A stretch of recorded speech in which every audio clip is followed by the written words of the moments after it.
Chapter 7, Shadows and Whispers Part 3, Convergence of Fates.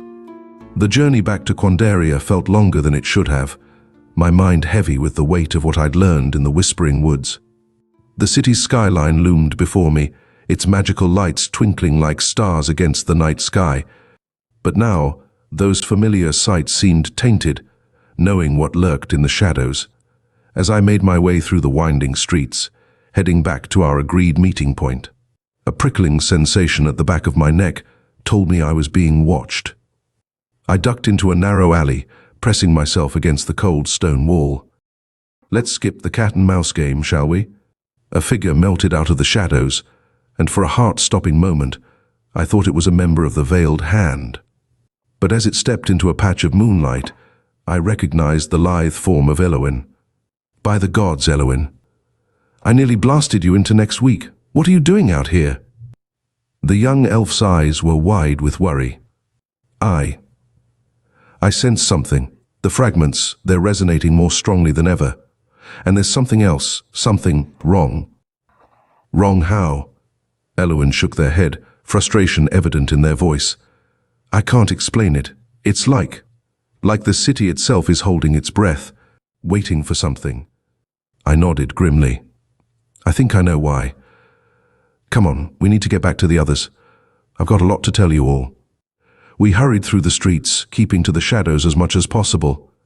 As we neared the entrance to the Undercity, I saw Grimlock emerge from a side street, his axe gripped tightly in one hand.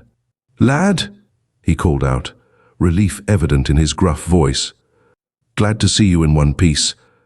Thought you might have gotten yourself into trouble again." I managed a wry smile.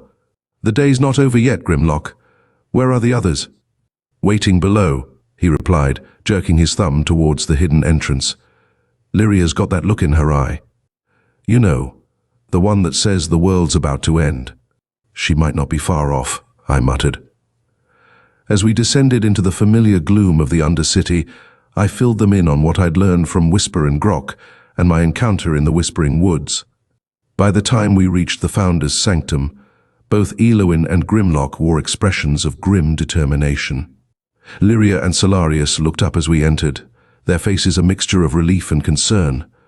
"Corvus," Lyria said, stepping forward, "we were beginning to worry. Did you find anything?" I nodded, my eyes sweeping over the room. The holographic map of Quandaria still hovered above the central pedestal, but now it pulsed with an urgent, almost frantic energy. "More than I bargained for," I replied. "But first, tell me what you've discovered here." Solarius spoke up, his normally confident voice tinged with unease. "We've managed to amplify the signal from the key fragments, as we discussed, but in doing so, we've awakened something. The map," Lyria continued, gesturing to the hologram. "It's showing us more than just the locations of the fragments now. It's revealing possibilities, futures, and none of them are good." I approached the pedestal, studying the swirling images. I saw Quandaria in flames, its spires crumbling.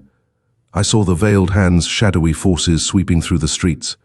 And at the center of it all, a tower of impossible height, reaching into storm-racked skies. "The Spire of Convergence," I breathed. Eloin gasped. "You've seen it too?" I nodded grimly. "It's where this is all heading. The Veiled Hand, the corrupted fragments, the power they're trying to harness from the Whispering Woods. It all leads there." "Then that's where we need to go," Grimlock said, hefting his axe. "Cut the head off the snake, as it were." Lyria shook her head. "It's not that simple. The spire doesn't exist in our reality, not fully. It's a place where the barriers between worlds grow thin.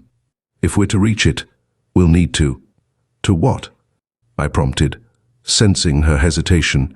She met my eyes, her gaze filled with a mixture of determination and fear. "To complete the key, all 7 fragments united. It's the only way to open the path to the spire." The implications of her words hung heavy in the air. We had 4 fragments, including the corrupted piece we'd managed to acquire. That left 3 unaccounted for, scattered somewhere in the vastness of Quandaria.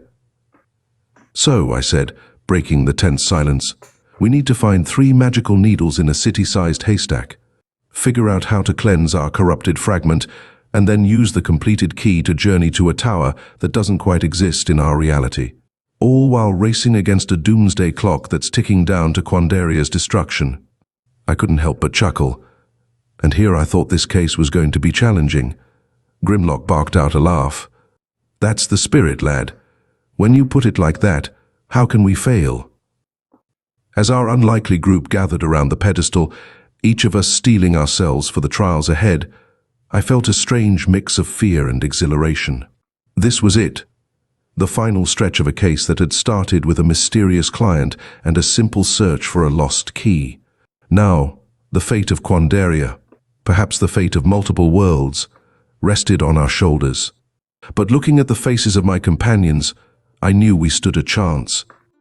"All right," I said, a determined grin spreading across my face. "Let's go save reality."